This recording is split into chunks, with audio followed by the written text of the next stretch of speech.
میں ہوں اشتیاق گوندل، میں اس وقت اڈیالہ جیل کے باہر موجود ہوں اور ایک بہت بڑی خبر جو ہے وہ سامنے آئی ہے۔ ہم بار بار جو ہے وہ پاکستان تحریک انصاف، جماعت علماء اسلام اور Jamaat Islami G D A, ایک درجن سے زائد سیاسی جماعتیں جو ہے نا وہ کہہ رہی تھی کہ الیکشنز کے اندر بدترین دھاندلی ہوئی ہے، لیکن اس حوالے سے یہی کہا جا رہا تھا کہ یہ صرف اور صرف بے بنیاد قسم کے الزامات ہیں۔ لیکن اب جو کمشنر راولپنڈی ہیں لیاقت علی چٹھا، انہوں نے نہ صرف اپنے عہدے سے استعفیٰ دے دی ہے بلکہ انہوں نے سنگین جو ہے وہ کچھ انکشافات بھی کیے ہیں، جس کے بعد پورے کا پورا جو انتخابی عمل تھا وہ متنازع ہو گیا، اس کے اوپر سٹیمپ لگ گئی ہے کہ انتخابات کے اندر دھاندلی ہوئی ہے۔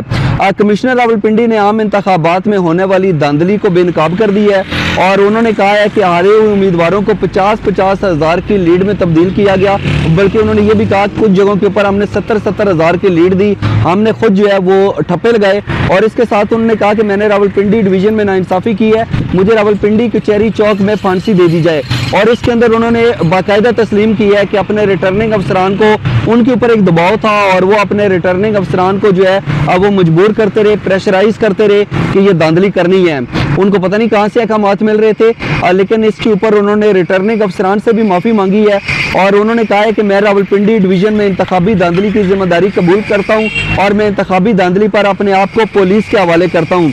کمشنر راولپنڈی نے خود کو پولیس کرنے کا بھی کہا اور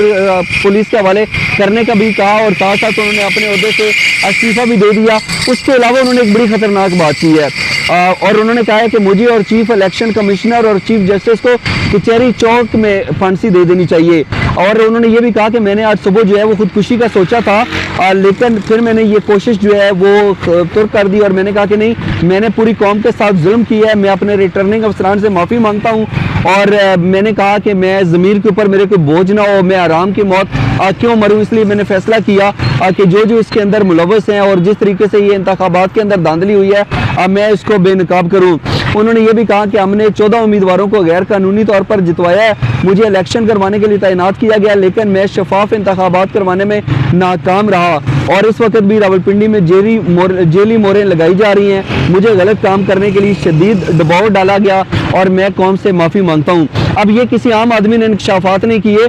کسی لوڈ ڈویژن کلرک نے نہیں کیے، کسی اور نے نہیں کیے، کسی چھوٹے موٹے سرکاری عہدیدار نے نہیں کیے، یہ بلکہ کمشنر راولپنڈی نے یہ انکشافات کیے ہیں۔ لیکن اب ان انکشافات کے بعد ہوگا کیا؟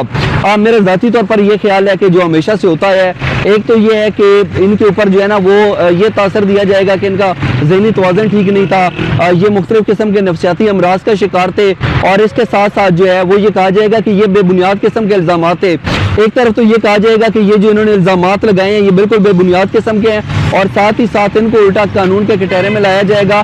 کہ ان کے ذمہ داریاں جو ان کے ذمہ لگائی گئی تھی انہوں نے ان کو بخوبی طریقے سے سر انجام کیوں نہیں دیا، کس کے کہنے کے اوپر یہ ریٹرننگ افسران کو جو ہے وہ بھی پریشرائز کرتے رہے اور مجبور کرتے رہے۔ لیکن یہ جو کمشنر راولپنڈی کے بیانات سامنے آئے ہیں، اس کے بعد انتخابات کے اندر کس حد تک دھاندلی ہوئی ہے اس کا آپ خود اندازہ کر سکتے ہیں، اور اس سے پہلے بھی ہم نے دیکھا